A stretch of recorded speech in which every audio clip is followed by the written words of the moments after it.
نحمده ونصلي على رسوله الكريم اما بعد فاعوذ بالله من الشيطان الرجيم بسم الله الرحمن الرحيم رب اشرح لي صدري ويسر لي امري واحلل عقدة من لساني يفقهوا قولي ولا تمش في الارض مرحا. اب یہ پرسنالٹی کو خوبصورت بنایا جا رہا ہے جس کا آغاز کہاں سے ہے؟ لا تقف ما لیس لک بہ علم، اور پھر اس کے بعد چال پر تبصرہ، لا تمشی فی الارض مرحا، زمین میں اکڑ کے مت چلو، کیونکہ چال کا شخصیت پر اثر ہوتا ہے، اور چال سوچ کی عکاس ہوتی، آپ کیا سوچتے ہیں وہ آپ کی چال میں نمایاں ہوتا ہے، بلکہ سارے ایکشنز میں، ہاتھوں کی اٹھان میں، باقی ایکشنز میں. انک لن تخرق الارض، بے شک تم ہرگز نہ پھاڑ سکو گے زمین کو، تم زمین کو پھاڑ سکتے ہی نہیں. ولن تبلغ الجبال طولا، اور نہ تم پہاڑوں کی بلندی کو پہنچ سکتے. ولن تبلغ الجبال طولا، جب تم نے رہنا انسان ہی ہے تو انسان بن کے چلو، نہ تو تمہارے پاؤں مارنے سے اور اکڑنے سے زمین پھٹ سکتی ہے، اور نہ ہی پہاڑ کی چوٹی کو تم پہنچ سکتے ہو کہ اس کا مقابلہ کر سکو، اس جیسے گرینڈ نظر آؤ. تم ہر حال میں ہو انسان ہی، اور انسان کو سوٹ کیا کرتا ہے، زیب کیا دیتا ہے؟ بندگی، بندہ بننا، عاجزی. تو عاجزی سے ہی چلو. حدیث میں آتا ہے کہ ایک شخص 2 چادریں پہن کر اکڑ کر چل رہا تھا، اس کو زمین میں دھنسا دیا گیا اور وہ قیامت تک دھنستا چلا جائے گا. قارون کو بھی اسی وجہ سے زمین میں دھنسایا گیا تھا نا، کہ اس نے بھی اکڑ کا مظاہرہ کیا تھا. مرحا کا لفظ پیچھے تمرحون اس سے ملتا جلتا ہے. زمین میں اکڑ کر نہ چلو، اپنی بڑائی جتانے کو مت چلو، بندگی والی چال چلو، بندے بن کر رہو، متکبروں کی روش سے بچو. آپ صلی اللہ علیہ وسلم کے اٹھنے، بیٹھنے، چلنے پھرنے، لباس، مکان، سواری، ہر چیز میں انکسار اور تواضع تھا. آپ کو معلوم ہے حضرت عمر نے جب بیت المقدس فتح کیا تھا تو کس طرح جا رہے تھے، کیسے داخل ہوئے تھے؟ اونٹ کی لگام پکڑے ہوئے، جس پر کون سوار تھا؟ غلام سوار تھا، اور کپڑوں میں پیوند لگے ہوئے تھے، اور یہ فاتح کی حیثیت سے داخل ہو رہے ہیں. کوئی تکبر نہیں، کوئی اکڑ نہیں، اور وہاں کے رہنے والے کانپ رہے ہیں، اس عاجزی کے سامنے بھی کانپ رہے ہیں.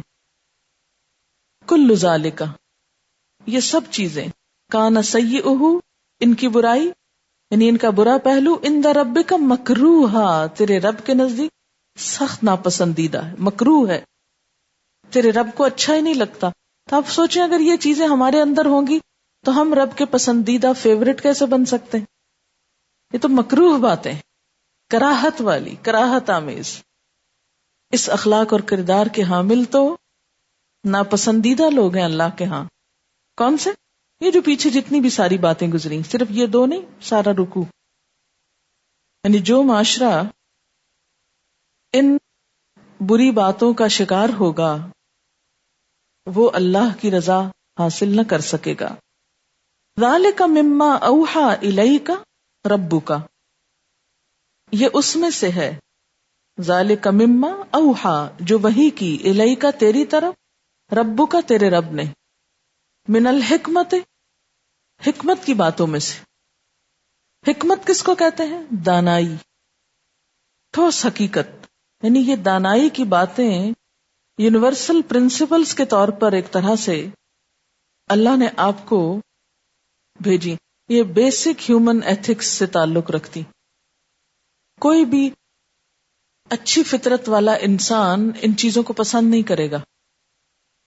کوئی ایک عام شخص بھی کسی اکڑ کے چلتے ہوئے شخص کے بارے میں اچھا اوپینین نہیں رکھے گا. اسی طرح بے جا تجسس کرنے والا، پھر باقی بھی جو چیزیں پیچھے گزر چکی. یعنی اگر کوئی کسی دین، ایمان، مذہب پر نہ ہو تو بھی اس کو عہد کا توڑنا کیسا لگتا ہے؟ اس کو برا ہی لگے گا. اسی طرح ناپ تول میں کمی. آپ دیکھیں گے کہ اس وقت وہ حکومتیں جو سیکولر ہیں، جہاں کوئی دین مذہب نہیں ہے، لیکن وہاں بھی ان اصولوں کی پابندی ہے.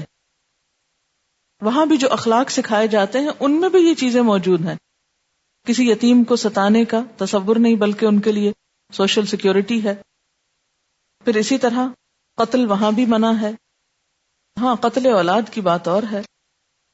پھر اس کے بعد مسکین اور وابن السبیل اور اسی طرح دیگر، یعنی چند چیزیں ایسی ہیں. یا والدین کے ساتھ اچھا سلوک، کوئی کرے یا نہ کرے.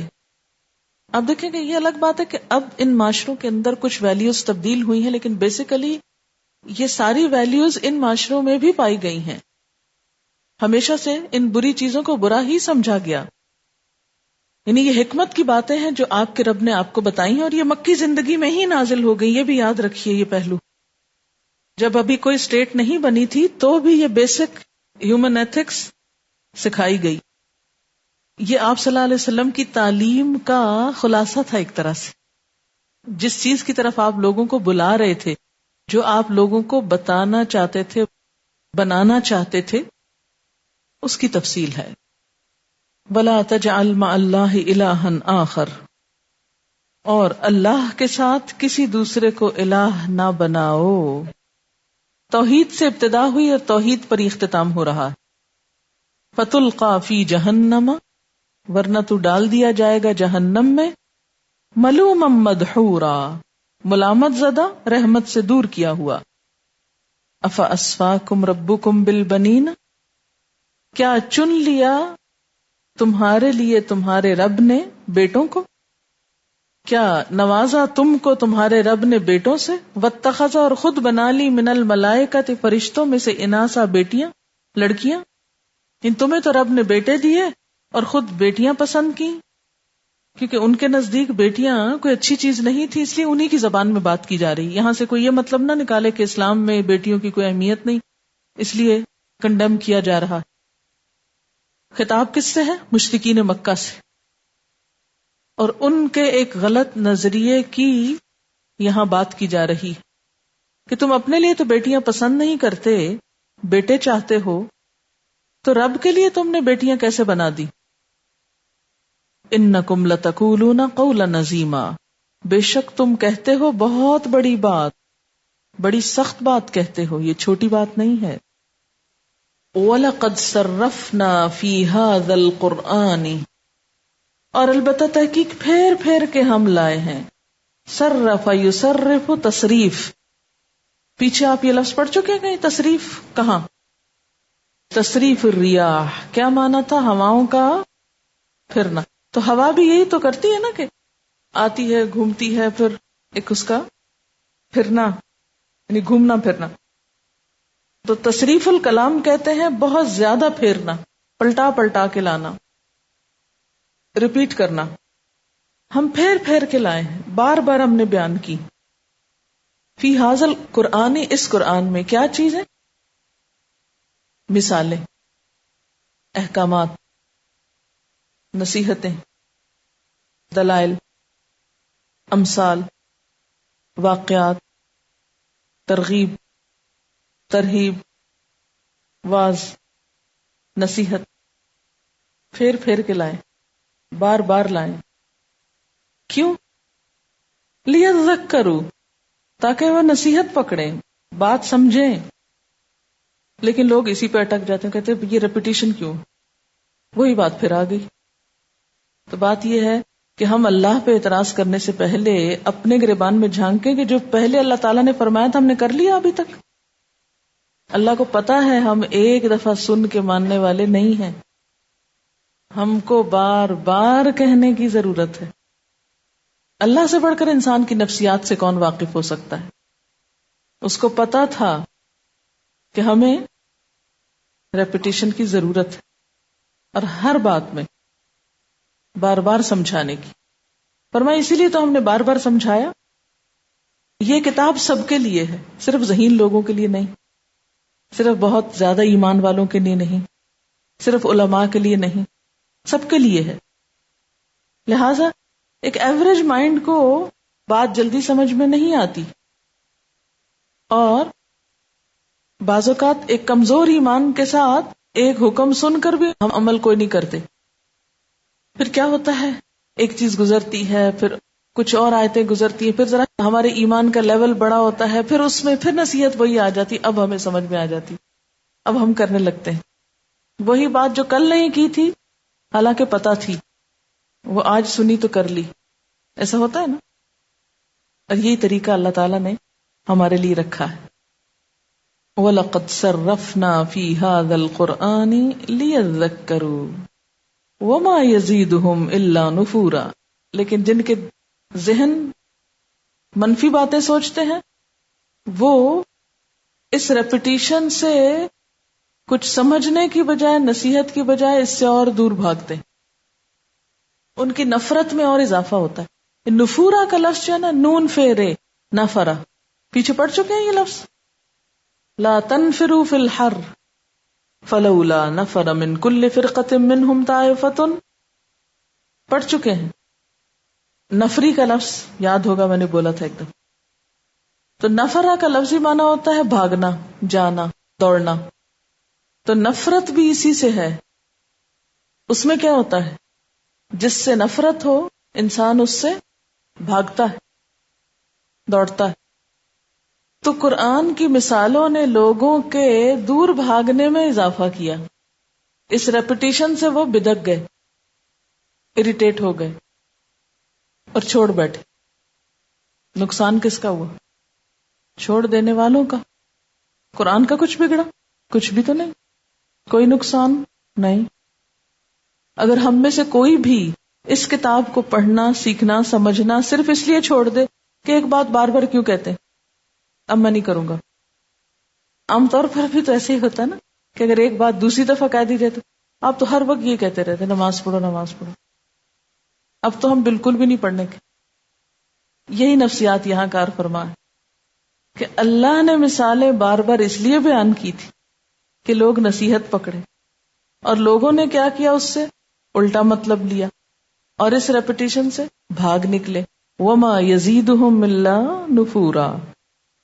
اب دیکھیں نا، یہ ایسا ہی ہے نا کہ اچھی زمین پہ بارش پڑے تو اس سے اچھی پیداوار آتی، اور دلدل پہ بارش پڑے تو دلدل میں اضافہ ہوتا ہے. جذب کرنے والی زمین پہ بارش پڑے تو کیا ہوتا ہے، اور ہریالی آتی ہے. کیچڑ کے اوپر بارش پڑے، کیچڑ اور بڑھ جاتا ہے. اسی لیے دو طرح کے لوگ ہیں یہاں، دو طرح کے لوگوں کا اصل میں ذکر کیا گیا. ایک ہے لیذکروا، نصیحت پکڑنے والے، اور دوسرے کیا ہیں، نفورا، بھاگنے والے. کچھ لوگ قرآن سن کر ٹھہر جاتے ہیں، بات ان کی سمجھ میں آنے لگتی، اور کچھ لوگ اور بدک جاتے ہیں اور دین سے بھاگ نکلتے ہیں. اسی طرح قرآن سکھانے والوں کے ساتھ بھی یہی ہوتا ہے، قرآن پہنچانے والوں کے ساتھ، پڑھنے والوں کے ساتھ بھی. کہ بہت سارے لوگ جو قرآن پڑھنے سے پہلے یا پڑھانے سے پہلے آپ کے کہلاتے تھے، اس طرف آنے کے بعد وہ آپ سے بھاگ نکلے، دور ہو گئے. آپ تو وہی ہیں، لیکن اب آپ میں ان کے لیے کشش کیوں نہیں رہی؟ کیونکہ آپ اپنے رب کے ہو گئے. وما یزیدہم الا نفورا. اور ایک اور چیز، کہ چونکہ قرآن کو وہ سحر اور شاعری اور اس طرح کے نیگیٹو نام دیتے تھے نا، حالانکہ یہ اللہ کا کلام تھا اور ان کو نظر نہیں آتا تھا. کہتے تھے یہ کیا شاعری ہے، اور شعر کا بھی وزن پورا نہیں، کیا پڑھنا ہے اس کا. اور آپ دیکھیں گے کہ معاشرے میں ایسی ذہنیتیں پائی جاتی ہیں، وہ آیتیں جن کو سن کے آپ کا دل پگھل اٹھتا ہے. کچھ لوگوں کو ان پہ مذاق سوچتے ہیں اور نفرت و حقارت سے دیکھتے ہیں. تو یہ دراصل حضور صلی اللہ علیہ وسلم کو تسلی دینا مقصود ہے کہ آپ فکر نہیں کریں. اور ہمارے لیے بھی اس میں بہت بڑا سبق ہے. آپ نے دیکھا ہوگا نا، بعض اوقات ایک ہی اچھے کام میں دو لوگوں کی بالکل اپوزٹ رائے ہوتی، تو پھر ایک تھرڈ پرسن کس میں مبتلا ہو جاتا ہے، کنفیوژن میں. کیا کنفیوژن ہوتی، شک میں پڑ جاتا ہے. عموماً غلط بات کرنے والے کو وہ غلط نہیں سمجھتا، وہ اچھا کام کرنے والے کے بارے میں شیطان وسوسے ڈالتا ہے. اور ایک اچھے سے اچھا کام یعنی قرآن جیسی چیز سے اگر لوگ بھاگ سکتے ہیں تو پھر باقی چیزیں کیا ہوں گی. یہی رویہ ہوتا ہے بعض اوقات کہ قرآن سن کر ڈپریشن ہونے لگتا ہے. نہ سنو. آگے آتا ہے باقاعدہ لفظ لا تسمعوا ھذا القرآن، اس قرآن کو مت سنو. پھر فرمایا قل لو کان معہ آلہہ. اچھا ان کو قرآن سے اختلاف کیوں تھا؟ اس لیے کہ قرآن توحید کا سبق دیتا تھا اور یہ بتوں کے پجاری تھے، تو ان کی خواہشات پہ زد پڑتی تھی نا، اس لیے ڈپریشن ہوتا ہے. کہ قرآن ان چیزوں سے روکتا ہے جو ہم کرنا چاہتے ہیں. تو قرآن نے ان کو شرک سے روکا اور اب دلیل دی جا رہی، سمجھایا جا رہا ہے. قل لو کان معہ آلہۃ، ان سے کہہ دیجئے کہ اگر اللہ کے ساتھ کچھ دوسرے الہ بھی ہوتے نا، کما یقولون، جیسے یہ لوگ کہتے ہیں، جیسے یہ سمجھتے ہیں، تو پھر وہ ایسے تھوڑی بیٹھے رہتے، الہ ہو کے چپ بیٹھے رہتے.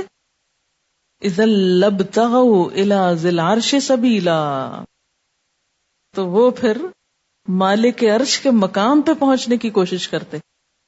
اذا لابتغوا، البتہ تلاش کرتے. کہاں؟ کیا چیز تلاش کرتے؟ سبیلا، راستہ تلاش کرتے. کدھر جانے کا؟ الی ذی العرش، عرش والے کے پاس. وہ زمین پہ بیٹھتے، وہ تو پھر عرش والے سے عرش چھیننا چاہتے. دنیا میں یہی ہوتا ہے نا، ایک ملک دوسرے پر حملہ آور کیوں ہوتا ہے؟ کہ اس کی زمین، اس کی لینڈ، اس کا تخت تاج سب کچھ چھین لیا جائے. پرانی جنگیں ساری اسی وجہ سے تو ہوئی کہ ایک طرف سے حملہ آور آئے، جنگجو آئے، وہ اس کا تخت الٹا رہے ہیں، وہ اس سے چھین رہے ہیں. فرمایا تو زمین پہ الہ پھر یہاں بیٹھے رہتے، عرش والے کی طرف جا کے اس سے عرش چھیننے کی کوشش کرتے، زمین پہ نہ بیٹھے رہتے. اچھا جب وہ عرش پہ جا پہنچتے پھر ہر چیز میں تبدیلی کر دیتے. جیسے دنیا میں ابھی آپ دیکھیں نا کہ ہمیشہ جب حکومت بدلتی ہے تو کیا ہوتا ہے؟ پالیسیز چینج ہو جاتی، بہت ساری چیزوں میں تبدیلی آ جاتی، پرائرٹیز بدل جاتی. فرمایا کہ پھر وہ تو اللہ تعالیٰ سے حکومت لینے کی کوشش کرتے، اور اگر وہ حکومت لے لیتے تو ہر چیز کی پالیسیز بدل جاتی، اس کائنات کا نقشہ ہی بدل جاتا. اچھا بعض کے ہاں اللہ کی اولاد تجویز کی گئی. اچھا کوئی بھی اولاد کیا ہمیشہ اولاد ہی رہتی ہے؟ وہ خود نہیں ماں باپ بنتی ہے نا. اور پھر کیا ہوتا ہے؟ اولاد جب بڑی ہوتی ہے تو گھر کا سارا نقشہ بدل دیتی ہے.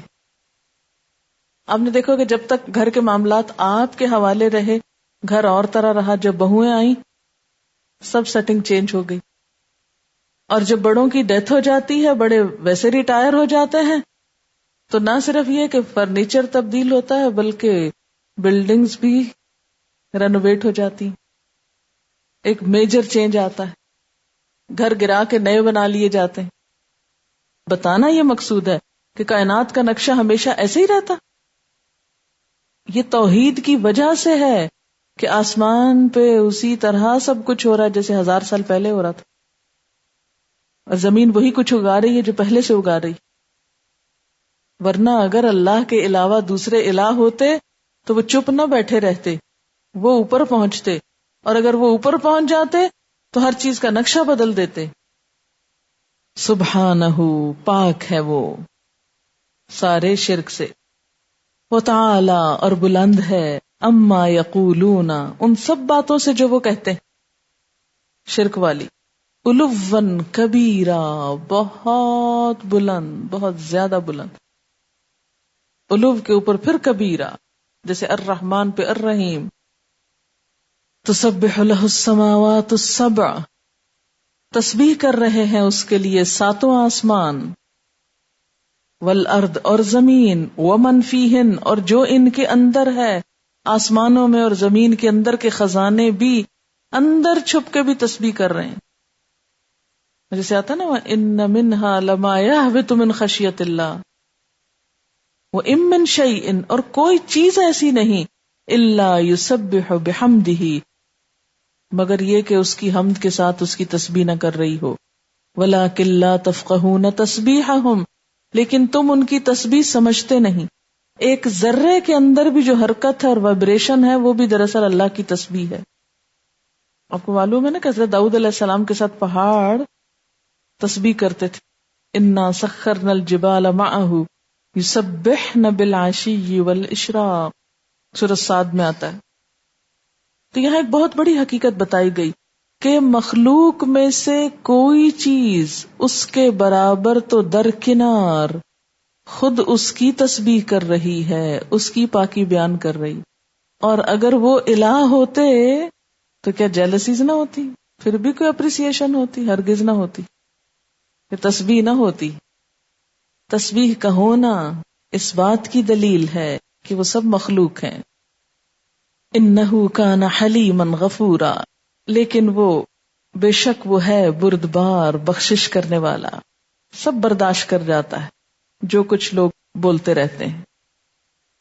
حضور صلی اللہ علیہ وسلم کے زمانے میں کئی روایات آپ سے ملتی ہیں نا جو اور چیزوں کی تسبیح کا ذکر آتا ہے. مثلا مسلم کی روایت ہے کہ مکہ کا وہ پتھر جو آپ کو سلام کرتا تھا جاہلیت کے زمانے میں، وہ آپ نے دکھایا. پھر اسی طرح بعض صحابہ نے حضور صلی اللہ علیہ وسلم کے ہمراہ کھانا کھاتے ہوئے تسبیح کی آواز سنی، یعنی کھانے کے اندر سے تسبیح کی آواز. پھر اسی طرح چیونٹیاں اللہ کی تسبیح کرتی ہیں. درخت کا تنا جو تھا جس پر آپ خطبہ دیتے تھے وہ رو پڑا، اور سب نے اس کے رونے کی آواز سنی. اچھا، کبھی الٹرا ساؤنڈ میں آپ نے جسم کے اندر کی آوازیں سنی ہیں؟ اس ساؤنڈ پہ کبھی آپ غور کریں، ہارٹ بیٹ کو ذرا سنیں کسی وقت. پھر فرمایا وَإِذَا قَرَأْتَ الْقُرْآنَ، اور جب تم قرآن پڑھتے ہو تو کیا ہوتا ہے؟ سب کو سمجھ میں نہیں آتا. جَعَلْنَا بَيْنَكَ وَبَيْنَ الَّذِينَ لَا يُؤْمِنُونَ بِالْآخِرَةِ حِجَابًا مَسْتُورًا، ہم تیرے درمیان اور ان لوگوں کے درمیان جو ایمان نہیں رکھتے، اس کو مانتے نہیں، آخرت کو نہیں مانتے، جو آخرت پر ایمان نہیں رکھتے، ان کے درمیان ایک ان سین پردہ حائل کر دیتے. حجاب تو نظر آتا ہے نا، تو مستورہ چھپا ہوا، یعنی وہ پردہ نظر نہیں آتا لیکن بیچ میں ہوتا ہے، وہ ڈال دیتے ہیں. یہ چھپا ہوا پردہ کیا چیز ہوتی ہے جو قرآن سنانے والے اور سننے والوں کے بیچ میں آتا ہے؟ اس کا سبب تو یہی بتایا گیا کہ ان کو آخرت کا کوئی فکر نہیں. جو آخرت سے غافل ہیں یہ پردہ ان کے سامنے آتا ہے. اصل میں ایک نفسیاتی کیفیت ہوتی ہے انسان کی. کیوں ہوتی؟ جب کوئی شخص اپنے ذہن میں کسی جھوٹ کو سچائی کا نام دے دے، کسی فیک چیز کو، کسی سپرسٹیشن کو، کسی بھی چیز کو سچائی قرار دے دے اور اس کو سچائی ماننے لگے، اور پھر جب اصل سچائی سامنے آئے تو صرف اس لیے اس کا انکار کر دے کہ اس کے نزدیک سچائی کچھ اور ہے اور وہ اس کو مان رہا ہے، وہ آلریڈی کہیں کمیٹڈ ہے. تو جب نبی کی بات، قرآن کی بات کسی کے پری پلانڈ یا اس کی تھنکنگ یا اس کی خواہشات پر زد ڈالتی ہے تو لوگ اس سے بفر اٹھتے ہیں، اور خاص طور پر وہ جو اس کے علاوہ دوسری چیزوں یا شخصیتوں کو بھی عظمت اور تقدس کا مقام دیے ہوئے ہوں. مشرکین کے درمیان اور آپ کے درمیان یہ پردہ کیوں حائل تھا؟ کیونکہ نبی صلی اللہ علیہ وسلم کی توحید کی دعوت کیا کر رہی تھی؟ ان کے بتوں پہ زد ڈال رہی تھی، ان کی پسند و ناپسند کو ٹھکرا رہی تھی، ان کے مفادات کے خلاف تھی. جب کسی بھی چیز سے انسان کے مفاد پر زد پڑے تو انسان فوراً ڈیفینسو پوزیشن میں آ جاتا ہے، الرٹ ہو جاتا ہے نا. آپ کے جسم کے اندر بھی ایک ایسا سسٹم موجود ہے نا. کیا ہوتا ہے؟ Defence mechanism, reflex action. اگر کوئی حملہ آور ہونے والا تو آپ پہلے سے اس کے لیے الرٹ ہو جاتے ہیں. بعض اوقات فزیکلی ہوتا ہے اور بعض اوقات آپ تصور میں ایک دم آگے سے نہ بھی ہٹ سکے لیکن آپ ریزسٹ کر رہے ہوتے ہیں نا کہ نہیں. ڈیفینس سسٹم کب کام کرتا ہے؟ جب آپ خطرہ محسوس کرتے ہیں. سمپل سا اصول ہے. یہ کیوں ریزسٹنس آئی؟ کیونکہ آپ کا نقصان ہونے والا تھا. تو بالکل اسی طرح مثلاً کوئی چیز وہاں سے آ رہی ہو تو آپ کیا کرتے ہیں؟ فوراً آگے پیچھے ہٹ جاتے، فوراً ہاتھ دے دیتے آگے. نہیں، ایک پردہ کھڑا کر لیں. اچھا، جیسے حملہ آور ہوتے ہیں میدان جنگ میں، پرانے زمانے میں تلواروں سے لوگ لڑتے تھے تو آگے سے کیا کرتے تھے؟ شیلڈ کرتے تھے. یہی نفسیات یہاں کار فرما ہے. اسپائنل کارڈ کے ذریعے میسیجز ملتے ہیں اور فوراً پورا یہ سسٹم جو ہے ہر چیز کے اندر ایک طرح سے موجود، نہ صرف ایک انسانوں بلکہ جانوروں میں بھی. آپ دیکھیں، آپ نے دیکھا ہوگا کہ آپ کی آنکھ اندھیرے میں زیادہ کھل جاتی ہے نا، اس کی پتلی پھیل جاتی ہے، لیکن جو روشنی آتی ہے تو کیا ہوتا ہے، جتنی تیز روشنی آتی ہے اتنا ہی کیا ہوتا ہے، یعنی اس ریزسٹنس کو آپ ہر جگہ دیکھ سکتے ہیں. سوال یہ پیدا ہوتا ہے کہ حق کو قبول کرنے میں کیا رکاوٹ تھی؟ وہ ان کا ڈیفینسو سسٹم اتنا الرٹ کیوں ہو گیا تھا؟ کیا وجہ تھی اہل مکہ کے لیے؟ ان کے مفادات پہ زد پڑ رہی تھی. آج بھی قرآن کی بات سن کر ریزسٹ کون کرتے ہیں؟ جن کے مفادات پہ زد پڑتی. یا آپ کی باتوں سے، مثلا ہم یہاں بیٹھ کے پڑھا رہے ہیں قرآن، آپ پڑھ رہے ہیں، اپنے دھن میں لگے ہوئے ہوتے ہیں، اس لفظ کا مطلب کیا ہے، یہ چھٹ گیا، وہ رہ گیا، یا ابھی یہ تفسیر صحیح نہیں ہوئی، اس کا مطلب ابھی نہیں، یہ حدیث بھول گئی تھی، یہ ذرا بتا دوں. اگلے فکر ہوتے ہیں جا کے یہ کرنا ہے وہ کرنا ہے. کہاں یاد ہوتا ہے کہ ہم یہ سوچیں بیٹھ کے کہ کس کس کے ساتھ کیا برا کرنا ہے. ہارڈلی ایسی کوئی بات ہو. کبھی خیال آئے بھی بیچ میں تو کہتے نہیں ابھی ذرا یہ کر لیں، پھر سوچیں گے بیٹھ کے. گھر جا کے پھر اور کرنے، پھر سوچنے کا وقت نہیں ملتا. کئی قسم کے مفاد کو نقصان ہے نا.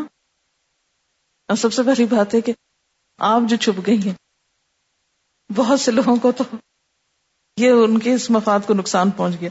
اتنی خوبصورت خوبصورت چیزیں دیکھنے کو ملتی تھی، وہ ساری چھپ گئی. تو کیا ہوتا ہے، کچھ لوگوں کو یہ قرآن سمجھ میں نہیں آتا، وہ اس کو انجوائے نہیں کر سکتے، اس سے کوئی فائدہ نہیں اٹھاتے. ایسا کیوں ہوتا ہے؟ جبکہ اسی کو سن کر، اسی کو پڑھ کر کچھ لوگوں کے دل پگھل رہے ہوتے ہیں، تو عین اسی وقت کچھ لوگ بالکل بے حس بیٹھے ہوتے ہیں. کچھ لوگوں کی آنکھوں سے آنسو چھلک رہے ہوتے ہیں اور کچھ لوگ اور ہی خیالوں میں ہوتے ہیں. یہ فرق کیوں ہوتا ہے؟ اس کی وجہ بتائی گئی کہ جعلنا بینک وبین الذین لا یؤمنون بالآخرۃ حجابا مستورا. ہم آپ کے درمیان اور ان لوگوں کے درمیان جو آخرت کو نہیں مانتے ایک چھپا ہوا پردہ ڈال دیتے ہیں. چھپا ہوا یعنی پردہ ہوتا ہے لیکن نظر نہیں آتا، ان سین حجاب. یہ کون سا پردہ ہے؟ یہ ایک نفسیاتی پردہ ہے. ایک نفسیاتی کیفیت کو بیان کیا گیا ہے کہ جب بھی کسی انسان کے مفاد پر زد پڑتی ہے قرآن کی تعلیم سے اور وہ اس پر عمل نہیں کرنا چاہتا، وہ اسے قبول نہیں کرنا چاہتا، تو اس کے نتیجے میں انسان ایک ایسی ڈیفینسو پوزیشن میں آ جاتا ہے، ایک ریزسٹنس قائم کر لیتا ہے کہ اللہ کی بات اس کے اندر ہی نہیں جا سکتی. اس کو دور سے ہی روک دیتا ہے کہ نہیں، میں نہیں سننا چاہتا.